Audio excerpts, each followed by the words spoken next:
Classical accountancy numerical problems solutions సమర్పిస్తున్నవారు eduxit.com.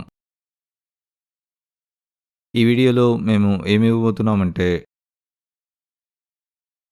Accounting for partnership basic concepts, past adjustments solutions, problem 42 solution. మన problem statement ఏంటంటే Mohan, Vijay and Anil are partners. The balances in their capital accounts being 30,000 rupees, 25,000 rupees and 20,000 rupees respectively. Mohan, Vijay మరియు అనిల్ భాగస్వాములు. వారి మూలధన ఖాతాలలో వరుసగా 30,000 రూపాయలు, 25,000 రూపాయలు మరియు 20,000 రూపాయల నిల్వలు ఉన్నాయి. In arriving at these figures, the profits for the year ended March 31st, 2000 XA amounting to rupees 24,000 had been credited to partners in the proportion in which they shared profits. ఈ గణాంకాలను చేరుకునేటప్పుడు మార్చి 31, 2000 XAతో ముగిసిన సంవత్సరానికి లాభాలు మొత్తం 24,000 రూపాయలు భాగస్వాములకు వారు లాభాలను పంచుకున్న నిష్పత్తిలో జమ చేయబడ్డాయి. During the year, the drawings of Mohan, Vijay and Anil were 5,000 rupees, 4,000 rupees and 3,000 rupees respectively. సంవత్సరంలో మోహన్, విజయ్ మరియు అనిల్ డ్రాయింగ్లు వరుసగా 5,000 రూపాయలు, 4,000 రూపాయలు మరియు 3,000 రూపాయలు. Subsequently the following omissions were noticed. తదనంతరం ఈ క్రింది లోపాలు గమనించబడ్డాయి. A. Interest on capital at the rate of 10% per annum was not charged.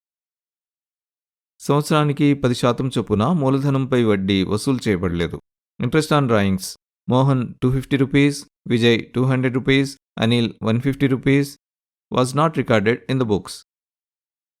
డ్రాయింగ్లపై వడ్డీ మోహన్ 250 రూపాయలు, విజయ్ 200 రూపాయలు, అనిల్ 150 రూపాయలు పుస్తకాలలో నమోదు చేయబడలేదు.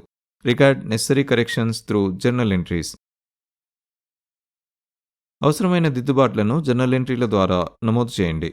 కాబట్టి ప్రాబ్లం ప్రకారం మనము జర్నల్ ఎంట్రీల ద్వారా అవసరమైన దిద్దుబాట్లను రికార్డ్ చేయాలి. మనకు తెలిసినట్లుగా మనం సర్దుబాటు ఎంట్రీలను 2 పద్ధతుల్లో రికార్డ్ చేయొచ్చు. మొదటి పద్ధతిలో మనం దీన్ని profit and loss adjustment account ద్వారా చేస్తాము. రెండవ పద్ధతిలో మనం దీన్ని నేరుగా పార్ట్నర్స్ క్యాపిటల్ అకౌంట్లో చేస్తాము.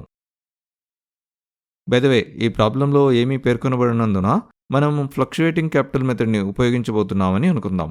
ఇప్పుడు క్యాపిటల్పై వడ్డీ వసూలు చేయలేదని ప్రాబ్లంలో ఇవ్వబడింది. అలాగే డ్రాయింగ్లపై ఇంట్రెస్ట్ అకౌంట్ పుస్తకాల్లో నమోదు కాలేదు. ఇప్పుడు జర్నల్ ఎంట్రీల ద్వారా అవసరమైన దిద్దుబాట్లను రికార్డ్ చేయమని ప్రాబ్లంలో అడిగినందున 2 పద్ధతులను ఉపయోగించి జర్నల్ ఎంట్రీలను రికార్డ్ చేద్దాము. కాబట్టి మొదటి పద్ధతిని ఉపయోగించి అవసరమైన జర్నల్ ఎంట్రీలను ముందుగా రికార్డ్ చేద్దాము.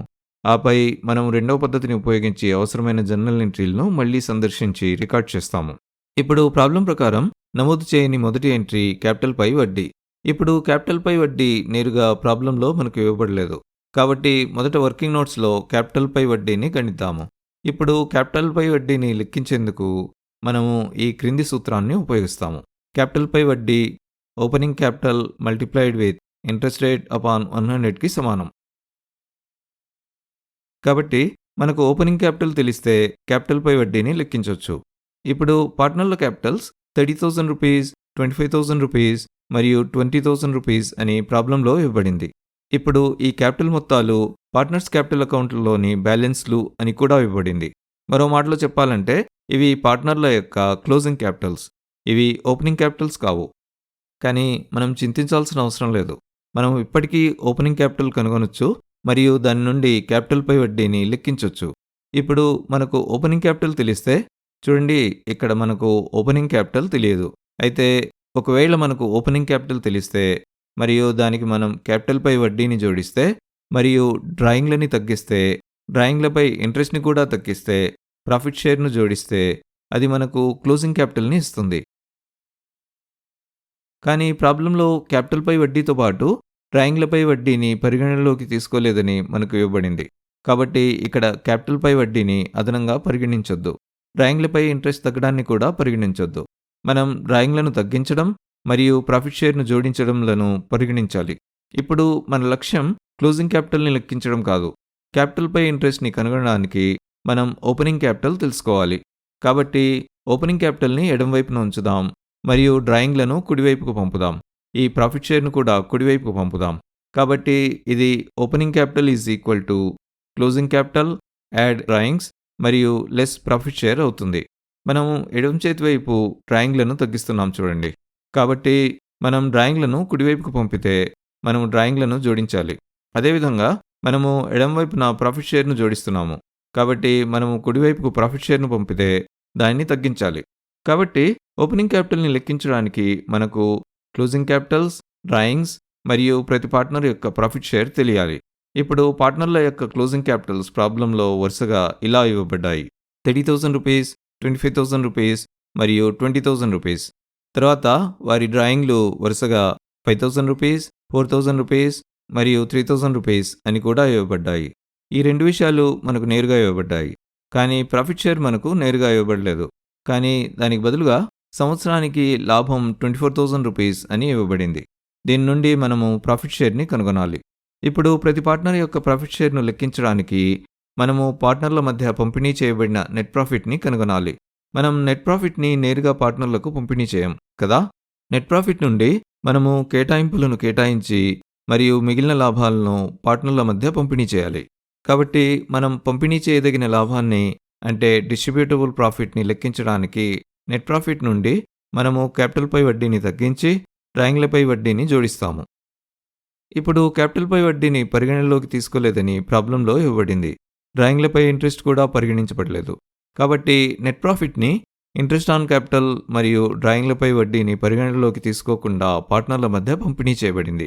మరో మాటలో చెప్పాలంటే మొత్తం నెట్ ప్రాఫిట్ పార్ట్నర్ల మధ్య పంపిణీ చేయబడింది.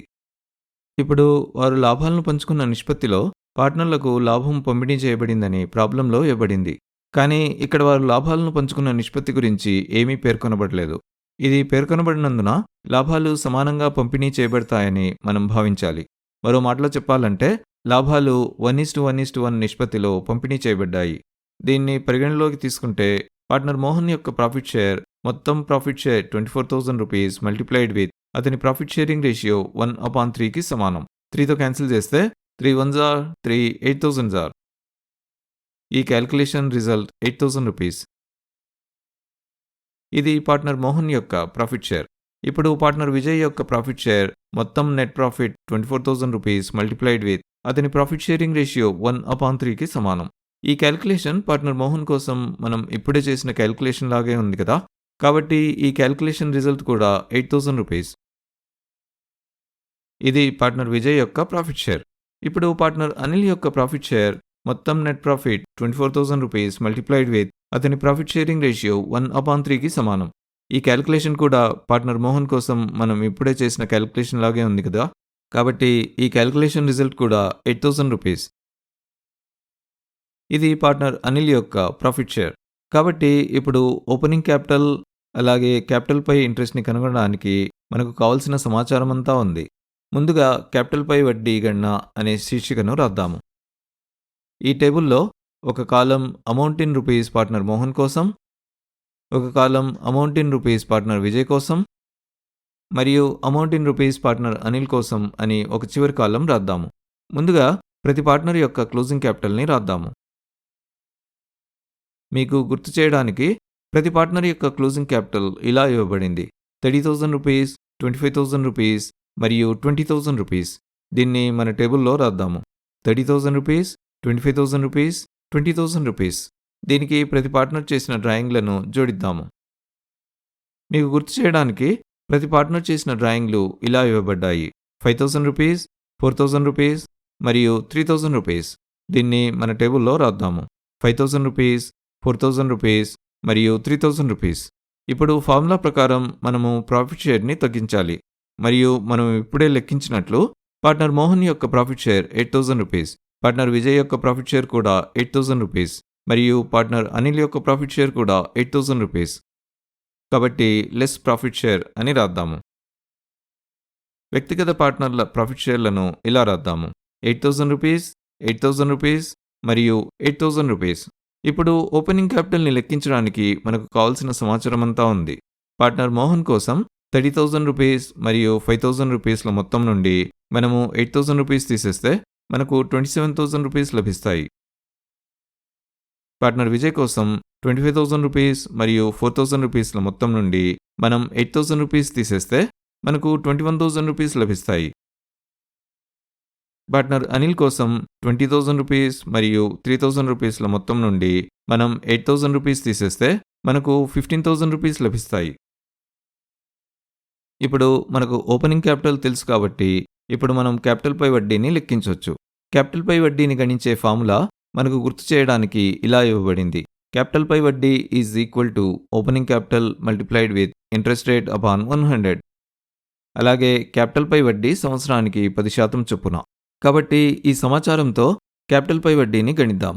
ఇప్పుడు పార్ట్నర్ మోహన్కి క్యాపిటల్పై వడ్డీ అతని ఓపెనింగ్ క్యాపిటల్ మొత్తం ₹27,000 మల్టిప్లైడ్ విత్ క్యాపిటల్పై వడ్డీ రేటు 10/100. 100లో ఒక జీరోని 10లో జీరోతో క్యాన్సిల్ చేద్దాము. 100లో ఇంకో జీరోని ₹27,000లో ఒక జీరోతో క్యాన్సిల్ చేద్దాము. ఈ క్యాల్కులేషన్ రిజల్టింగ్ వాల్యూ ₹2,700. ఇది పార్ట్నర్ మోహన్ క్యాపిటల్పై ఇంట్రెస్ట్. ఇప్పుడు పార్ట్నర్ విజయ్కి క్యాపిటల్పై వడ్డీ అతని ఓపెనింగ్ క్యాపిటల్ మొత్తం ₹21,000 మల్టిప్లైడ్ విత్ క్యాపిటల్పై వడ్డీ రేటు 10/100. 100లో ఒక జీరోని 10లో జీరోతో క్యాన్సిల్ చేద్దాము. 100లో ఇంకో జీరోని ₹21,000లో ఒక జీరోతో క్యాన్సిల్ చేద్దాము. ఈ క్యాల్కులేషన్ రిజల్టింగ్ వాల్యూ ₹2,100. ఇది పార్ట్నర్ విజయ్ క్యాపిటల్పై ఇంట్రెస్ట్. ఇప్పుడు పార్ట్నర్ అనిల్ కోసం క్యాపిటల్పై వడ్డీ అతని ఓపెనింగ్ క్యాపిటల్ మొత్తం ₹15,000 మల్టిప్లైడ్ విత్ క్యాపిటల్పై వడ్డీ రేటు 10/100. 100లో ఒక జీరోని 10లో జీరోతో క్యాన్సిల్ చేద్దాము. 100లో ఇంకో జీరోని ₹15,000లో ఒక జీరోతో క్యాన్సిల్ చేద్దాము. ఈ క్యాల్కులేషన్ రిజల్టింగ్ వాల్యూ ₹1,500. ఇది పార్ట్నర్ అనిల్ క్యాపిటల్పై ఇంట్రెస్ట్. ఇవి పార్ట్నర్ల క్యాపిటల్లపై పరిగణనలోకి తీసుకొని వడ్డీలు. ఇప్పుడు మనం profit and loss adjustment account ద్వారా జర్నల్ ఎంట్రీలను రికార్డ్ చేసే మొదటి పద్ధతిని ఉపయోగించి జర్నల్లో ఈ ఇంట్రెస్ట్లను రికార్డ్ చేయబోతున్నందున మనము ప్రాఫిట్ అండ్ లాస్ అడ్జస్ట్మెంట్ అకౌంట్ని డెబిట్ చేయాలి. మరియు ప్రతి పార్ట్నర్కి వ్యక్తిగతంగా పార్ట్నర్స్ క్యాపిటల్ అకౌంట్ క్రియేట్ చేయాలి. మరియు మనము ఈ క్యాపిటల్పై ఈ అన్ని ఇంట్రెస్ట్ల మొత్తంతో ప్రాఫిట్ అండ్ లాస్ అడ్జస్ట్మెంట్ అకౌంట్ని డెబిట్ చేయాలి. చూడండి, ₹2,700, ₹2,100 మరియు ₹1,500 మొత్తం ₹6,300. కాబట్టి మనము ఈ మొత్తంతో ప్రాఫిట్ అండ్ లాస్ అడ్జస్ట్మెంట్ అకౌంట్ని డెబిట్ చేయాలి. మరియు వ్యక్తిగత పార్ట్నర్స్ క్యాపిటల్ అకౌంట్ ఈ క్రింది విధంగా క్రియేట్ చేయబడాలి. పార్ట్నర్ మోహన్ కోసం ₹2,700, పార్ట్నర్ విజయ్ కోసం ₹2,100 మరియు పార్ట్నర్ అనిల్ కోసం ఇది ₹1,500. కాబట్టి మనము ఈ ఎంట్రీలను ప్రాఫిట్ అండ్ లాస్ అడ్జస్ట్మెంట్ అకౌంట్లో రికార్డ్ చేస్తున్నామని ముందుగా ఒక నోట్ను రాద్దాము. ఈ ఎంట్రీలను రికార్డ్ చేయడానికి ఇప్పుడు జర్నల్ ఫార్మాట్ సిద్ధం చేద్దాము. డెబిట్ ఎంట్రీగా profit and loss adjustment account అని రాద్దాము.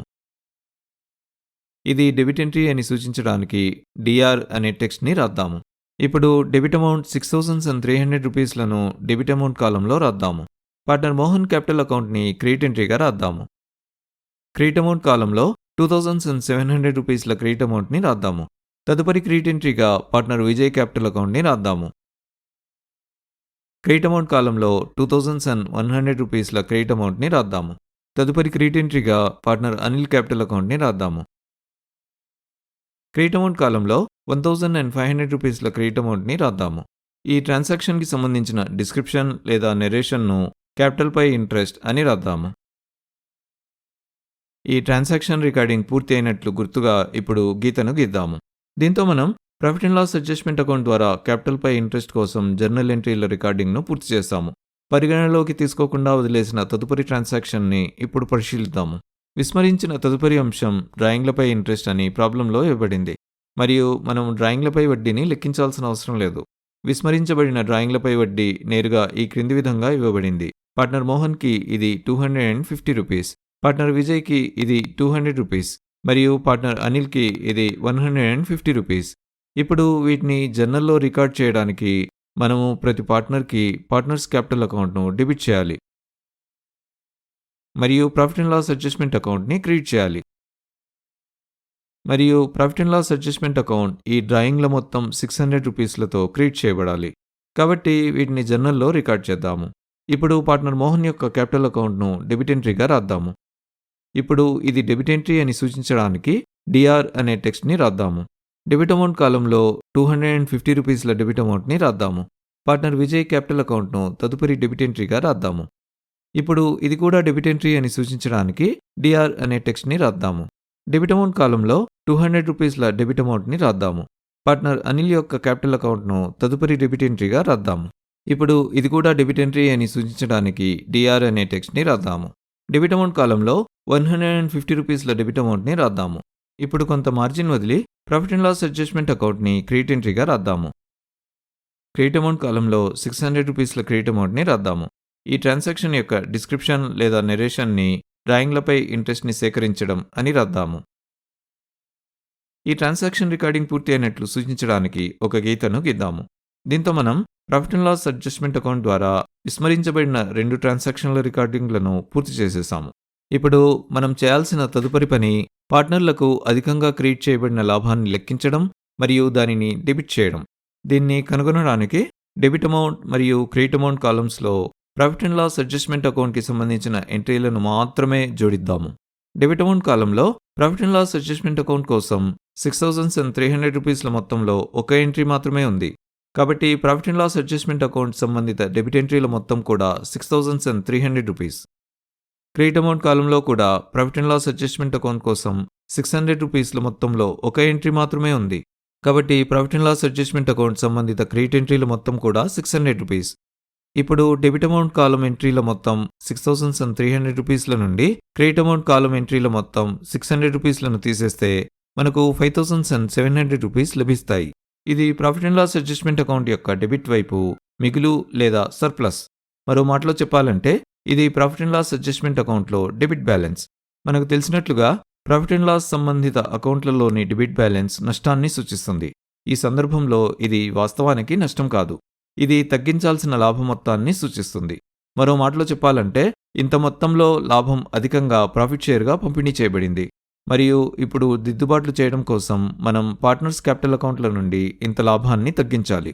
కాబట్టి పార్ట్నర్ల మధ్య ఈ మొత్తం ఎలా పంచబడిందో తెలుసుకుందాము. మనము ఇందాకే పార్ట్నర్ల ప్రాఫిట్ షేరింగ్ రేషియో 1:1:1గా నిర్ణయించాము. కాబట్టి రూ. 5,700 అదనపు లాభం ఈ నిష్పత్తిలో పార్ట్నర్ల మధ్య పంపిణీ చేయబడింది. కాబట్టి ఈ నిష్పత్తి ప్రకారం వారి ఖాతాలో అధికంగా క్రెడిట్ అయిన ప్రతి పార్ట్నర్ యొక్క ప్రాఫిట్ షేర్ను తెలుసుకుందాము. ముందుగా లాస్ షేరింగ్ రేషియో ప్రకారం లాస్ షేరింగ్ అనే హెడింగ్ని రాద్దాము. చూడండి, ఇక్కడ ఇది నిజానికి లాస్ కాదు. అధిక క్రెడిటెడ్ ప్రాఫిట్ షేర్ను సరిచేయడానికి ఇది ప్రాఫిట్ షేర్లో తగ్గుదల. మీరు దీన్ని ఈ విధంగా అర్థం చేసుకోవాలి. ఇప్పుడు పార్ట్నర్ మోహన్కి ఇది మొత్తం ఓవర్ క్రెడిటెడ్ నెట్ ప్రాఫిట్ రూ. 5,700ని అతని profit or loss sharing ratio 1/3తో గుణిస్తే వస్తుంది. 3తో క్యాన్సిల్ చేస్తే 3 1s are 3 1,900s are. ఈ క్యాల్కులేషన్ రిజల్టింగ్ వాల్యూ రూ. 1,900. ఇది అధిక క్రెడిటెడ్ ప్రాఫిట్ షేర్ను రివర్స్ చేయడానికి పార్ట్నర్ మోహన్ క్యాపిటల్ ఖాతా నుండి డెబిట్ చేయవలసిన ప్రాఫిట్ షేర్ అమౌంట్ మరియు పార్ట్నర్ విజయ్కి ఇది మొత్తం ఓవర్ క్రెడిటెడ్ నెట్ ప్రాఫిట్ రూ. 5,700ని అతని profit or loss sharing ratio 1/3తో గుణిస్తే వస్తుంది. ఈ క్యాల్కులేషన్ పార్ట్నర్ మోహన్ కోసం మనం ఇందాకే చేసిన క్యాల్కులేషన్ లాగే ఉంది కదా. కాబట్టి ఈ క్యాల్కులేషన్ రిజల్ట్ కూడా రూ. 1,900.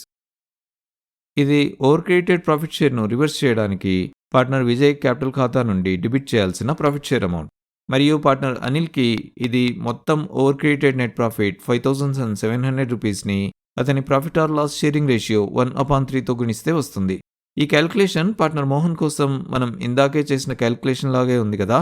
కాబట్టి ఈ క్యాల్కులేషన్ రిజల్ట్ కూడా రూ. 1,900.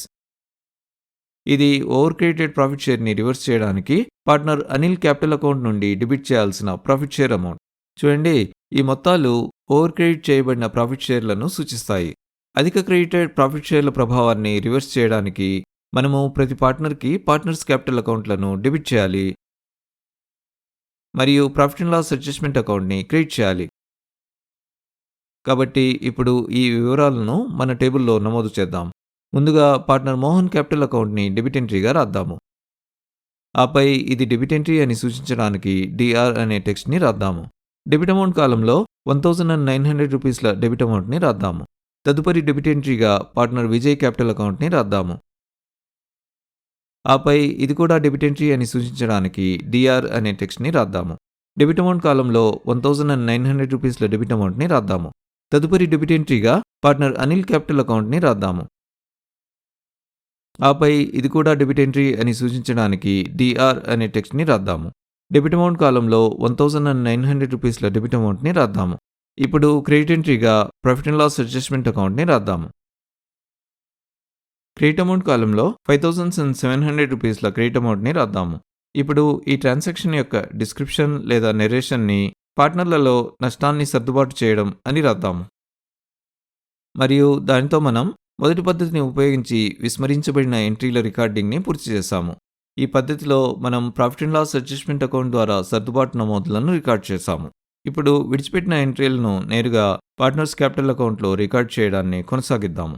కాబట్టి ఈ సందర్భంలో కూడా విస్మరించబడిన మొదటి ఎంట్రీ క్యాపిటల్ పై ఇంట్రెస్ట్. మరియు మనం ఇప్పుడు మొదటి పద్ధతిలో చూసినట్లుగా ఈ సందర్భంలో పార్ట్నర్ల క్యాపిటల్ అకౌంట్లని క్యాపిటల్ పై వడ్డీతో జమ చేయాలి. మరియు పార్ట్నర్ మోహన్కి ఇది ₹2,700, పార్ట్నర్ విజయ్ కోసం ఇది ₹2,100 మరియు పార్ట్నర్ అనిల్ కోసం ఇది ₹1,500. కాబట్టి దీన్ని గత అడ్జస్ట్మెంట్లను పరిగణనలోకి తీసుకునే నెట్ ఎఫెక్ట్ని చూపే స్టేట్మెంట్లో రికార్డ్ చేద్దాము. ఇందులో details, amount in rupees partner Mohan కోసం, amount in rupees partner Vijay కోసం, amount in rupees partner Anil కోసం మరియు చివరిగా టోటల్ అమౌంట్ ఇన్ రూపీస్ అనే కాలంలను రాద్దాము. డీటెయిల్స్ కాలంలో ముందుగా క్యాపిటల్ పై వడ్డీ ద్వారా క్రెడిట్ చేసి ఉండాల్సిన మొత్తం అని రాద్దాము. ఇది క్రెడిట్ కావాల్సి ఉండాల్సిన మొత్తం, కానీ క్రెడిట్ కాలేదు. పార్ట్నర్ మోహన్ కోసం ఇది ₹2,700 క్రెడిట్, పార్ట్నర్ విజయ్ కోసం ఇది ₹2,100 క్రెడిట్ మరియు పార్ట్నర్ అనిల్ కోసం ఇది ₹1,500 క్రెడిట్. ఇప్పుడు ఈ 3 క్రెడిట్ల మొత్తం ₹6,300 క్రెడిట్. దీంతో మనం ఇంతకుముందు క్రెడిట్ చేయని క్యాపిటల్ పై వడ్డీని పరిగణనలోకి తీసుకున్నాము. ఇప్పుడు ప్రాబ్లంలో పేర్కొన్న విధంగా విస్మరించబడిన తదుపరి అంశం డ్రాయింగ్లపై ఇంట్రెస్ట్. మరియు మనం డ్రాయింగ్లపై వడ్డీని లెక్కించాల్సిన అవసరం లేదు. ఇది మనకు నేరుగా ప్రాబ్లంలో ఇవ్వబడింది. పార్ట్నర్ మోహన్కి ఇది ₹250, పార్ట్నర్ విజయ్ కోసం ఇది ₹200 మరియు పార్ట్నర్ అనిల్ కోసం ఇది ₹150. ఇప్పుడు డ్రాయింగ్లపై మునుపు వదిలేసిన ఇంట్రెస్ట్ని మళ్లీ పరిగణనలోకి తీసుకోవాలంటే మనం ప్రతి పార్ట్నర్కి వ్యక్తిగతంగా పార్ట్నర్స్ క్యాపిటల్ అకౌంట్ని డెబిట్ చేయాలి. కాబట్టి గత అడ్జస్ట్మెంట్లను పరిగణనలోకి తీసుకోవడం యొక్క నెట్ ఎఫెక్ట్ని చూపే స్టేట్మెంట్లో డీటెయిల్స్ కాలంలో డ్రాయింగ్లపై వడ్డీ ద్వారా డెబిట్ చేసి ఉండాల్సిన మొత్తం అని రాద్దాము. పార్ట్నర్ మోహన్ కోసం ఇది ₹250 డెబిట్, పార్ట్నర్ విజయ్ కోసం ఇది ₹200 డెబిట్ మరియు పార్ట్నర్ అనిల్ కోసం ఇది ₹150 డెబిట్ మరియు మొత్తం ₹600 డెబిట్. దీంతో మనం విస్మరించబడిన ఎంట్రీలను మళ్లీ పరిగణనలోకి తీసుకోవడాన్ని పూర్తి చేస్తాము. ఇప్పుడు ఈ మొత్తాల మొత్తాన్ని కనుగొందాము. ఇప్పుడు పార్ట్నర్ మోహన్ కోసం ₹2,700 క్రెడిట్ నుండి మనం ₹250 డెబిట్ని తీసేస్తే మనకు ₹2,450 క్రెడిట్ లభిస్తుంది. పార్ట్నర్ విజయ్ కోసం ₹2,100 క్రెడిట్ నుండి మనం ₹200 తీసేస్తే మనకు ₹1,900 క్రెడిట్ లభిస్తుంది. పార్ట్నర్ అనిల్ కోసం ₹1,500 క్రెడిట్ నుండి మనము ₹150 డెబిట్ను తీసేస్తే మనకు ₹1,350 క్రెడిట్ లభిస్తుంది. ఇప్పుడు ఈ ఉపమొత్తాల మొత్తం ₹5,700 క్రెడిట్. చూడండి, ఇక్కడ మనం అర్థం చేసుకోవాల్సిన విషయం ఒకటి ఉంది. మొత్తం నెట్ ప్రాఫిట్లో ఎలాంటి మార్పు లేదు. పార్ట్నర్ల క్యాపిటల్ అకౌంట్లోకి వెళ్లవలసిన రూపంలో మాత్రమే మార్పు ఉంటుంది.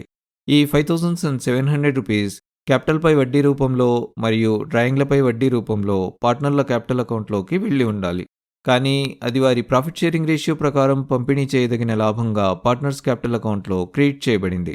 చూడండి, మనం పార్ట్నర్స్ క్యాపిటల్ అకౌంట్లను తప్పుగా క్రియేట్ చేశాము. దీన్ని సరిచేయడానికి పార్ట్నర్స్ క్యాపిటల్ అకౌంట్లను డెబిట్ చేయాలి. ఇప్పుడు మనం డెబిట్ ఎందుకు చేయాలి అనే ప్రశ్న మనకు ఉండొచ్చు. చూడండి, పార్ట్నర్ల క్యాపిటల్ అకౌంట్లో ప్రాఫిట్ షేర్ మొత్తంలో ఓవర్ క్రెడిట్ ఉంది. ఈ ప్రభావాన్ని రివర్స్ చేయడానికి మనం పార్ట్నర్ల క్యాపిటల్ అకౌంట్ని డెబిట్ చేయాలి. ఇప్పుడు మనకు తెలిసినట్లుగా ఈ ₹5,700 పార్ట్నర్లకు వారి ప్రాఫిట్ షేరింగ్ రేషియోలో తప్పుగా పంపిణీ చేయబడ్డాయి. మనం ఇందాకే క్యాలిక్యులేట్ చేసినట్లుగా ఈ అదనపు లాభం పార్ట్నర్లకు క్రింది విధంగా జమ చేయబడింది. పార్ట్నర్ మోహన్ కోసం, పార్ట్నర్ విజయ్ కోసం మరియు పార్ట్నర్ అనిల్ కోసం ఇది ఒక్కొక్కరికి ₹1,900గా జమ చేయబడింది. దీన్ని సరిచేయడానికి మనము ఈ మొత్తాలతో పార్ట్నర్ల క్యాపిటల్ అకౌంట్ని డెబిట్ చేయాలి. కాబట్టి ఈ ఎంట్రీ యొక్క డిస్క్రిప్షన్ను ప్రాఫిట్ ద్వారా డెబిట్ చేయవలసిన మొత్తం అని రాద్దాము. ఇది 5700 రూపీస్ని 1:1:1 నిష్పత్తిలో విభజిస్తే వస్తుంది. చూడండి, మనం సాధారణంగా ప్రాఫిట్ని డెబిట్ చేయము, మనం ప్రాఫిట్ని క్రెడిట్ చేస్తాము. కానీ ఇక్కడ ఇది డెబిట్ చేయవలసిన ప్రాఫిట్ అని రాస్తాము. ఇది పరోక్షంగా మనము అధిక క్రెడిటెడ్ మొత్తాన్ని రివర్స్ చేస్తున్నామని అర్థం. నేను పునరావృతం చేస్తున్నాను. పరోక్షంగా దీని అర్థం ఇంత మొత్తం జమ చేయబడి ఉండకూడదు అని అర్థం. ఇక్కడ మనము క్రెడిటింగ్ చేయకపోవడాన్ని డెబిటింగ్గా పరిగణిస్తున్నాము. మరో మాటలో చెప్పాలంటే మనం డెబిట్ చేయడం ద్వారా అధిక క్రెడిటింగ్ ప్రభావాన్ని రివర్స్ చేస్తున్నాము. ఇప్పుడు పార్ట్నర్ మోహన్ యొక్క క్యాపిటల్ అకౌంట్ 1900 రూపీస్లతో డెబిట్ చేయబడాలి. పార్ట్నర్ విజయ్ క్యాపిటల్ అకౌంట్లో కూడా అదే మొత్తం 1900 రూపీస్లతో డెబిట్ చేయాలి. పార్ట్నర్ అనిల్ యొక్క క్యాపిటల్ అకౌంట్లో కూడా అదే మొత్తం 1900 రూపీస్లతో డెబిట్ చేయాలి. ఇప్పుడు ఈ మొత్తం డెబిట్ల మొత్తం 5700 రూపీస్ల డెబిట్. మరియు ఇప్పుడు చివరకు చేయవలసిన అవసరమైన సర్దుబాటు లెక్కించబడుతుంది. ఇది పైన ఉన్న ఐటెం 3 మరియు ఐటెం 4ల మధ్య వ్యత్యాసం. ఇప్పుడు పార్ట్నర్ మోహన్ కోసం 2450 రూపీస్ల క్రెడిట్ మరియు 1900 రూపీస్ల డెబిట్ల మధ్య వ్యత్యాసం 550 రూపీస్ల క్రెడిట్. చూడండి, ఈ మొత్తం క్రెడిట్ చేయబడింది ఎందుకంటే మొత్తంగా ఇంత మొత్తం కొరత ఉంది మరియు పార్ట్నర్ మోహన్ కోసం ఇది పార్ట్నర్స్ క్యాపిటల్ అకౌంట్కి ఇంతకుముందు క్రెడిట్ చేయబడలేదు. ఇప్పుడు పార్ట్నర్ విజయ్ కోసం 1900 రూపీస్ల క్రెడిట్ మరియు 1900 రూపీస్ల డెబిట్ క్యాన్సిల్ అయిపోతుంది. కాబట్టి పార్ట్నర్ విజయ్ కోసం జర్నల్లో ఏ ఎంట్రీ ఉండదు. ఇప్పుడు పార్ట్నర్ అనిల్ కోసం 1350 రూపీస్ల క్రెడిట్ మరియు 1900 రూపీస్ల డెబిట్ల మధ్య వ్యత్యాసం 550 రూపీస్ల డెబిట్. చూడండి, పార్ట్నర్ అనిల్ కోసం పార్ట్నర్ల క్యాపిటల్ అకౌంట్కి ఈ మొత్తం ఇంతకుముందు ఎక్కువగా జమ అయినందున ఈ మొత్తం డెబిట్ చేయబడుతుంది. ఇప్పుడు ఈ టేబుల్ను పూర్తి చేసిన తర్వాత చివరిగా అవసరమైన సర్దుబాటు నమోదులు జర్నల్లోకి వెళ్తాయి. కాబట్టి మొదట జర్నల్ ఫార్మాట్ని సిద్ధం చేద్దాం. ముందుగా పార్ట్నర్ అనిల్ క్యాపిటల్ అకౌంట్ని డెబిట్ ఎంట్రీగా రాద్దాము. ఇది డెబిట్ ఎంట్రీ అని సూచించడానికి DR అనే టెక్స్ట్ని కూడా రాద్దాము. డెబిట్ అమౌంట్ కాలంలో 550 రూపీస్ల డెబిట్ అమౌంట్ని రాద్దాము. ఇప్పుడు కొంత మార్జిన్ వదిలి పార్ట్నర్ మోహన్ క్యాపిటల్ అకౌంట్ని క్రెడిట్ ఎంట్రీగా రాద్దాము. క్రెడిట్ అమౌంట్ కాలంలో 550 రూపీస్ల క్రెడిట్ అమౌంట్ని రాద్దాము. ఈ ట్రాన్సాక్షన్ యొక్క డిస్క్రిప్షన్ లేదా నెరేషన్ని క్యాపిటల్పై వడ్డీని మరియు డ్రాయింగ్లపై వడ్డీని మినహాయించినందుకు లాభంలో సర్దుబాటు చేయడం అని రాద్దాము. మీరు ఇక్కడ గమనించినట్లయితే మనము పార్ట్నర్ల క్యాపిటల్ అకౌంట్లో అన్ని ఎంట్రీలను రికార్డ్ చేశాము, మరే ఇతర అకౌంట్ను తాకలేదు. కాబట్టి దానితో మనం నేరుగా పార్ట్నర్ల క్యాపిటల్ అకౌంట్లో సర్దుబాట్లను రికార్డ్ చేయడానికి రెండో పద్ధతిలో సర్దుబాటు నమోదు యొక్క రికార్డింగ్ను పూర్తి చేస్తాము. మరియు దానితో మనం ఈ ప్రాబ్లం సొల్యూషన్ యొక్క చివరికి వచ్చేసాము. మీరు ఈ వీడియోని ఇంతవరకు చూసినందుకు చాలా థ్యాంక్స్. మేము స్టూడెంట్స్ కోసం ఎఫెక్టివ్ మరియు ఎఫిషియెంట్ లెర్నింగ్ సొల్యూషన్స్ ప్రొవైడ్ చేయడానికి eduxit.comని స్టార్ట్ చేశాము. మా అన్ని వీడియోస్ని చూడడానికి ఈ ఛానల్ని సబ్స్క్రైబ్ చేయడం మర్చిపోవద్దు. ఆ తర్వాత కొత్త వీడియో పబ్లిష్ అయిన వెంటనే నోటిఫికేషన్ పొందడానికి బెల్ ఐకాన్ని క్లిక్ చేయడం మర్చిపోవద్దు.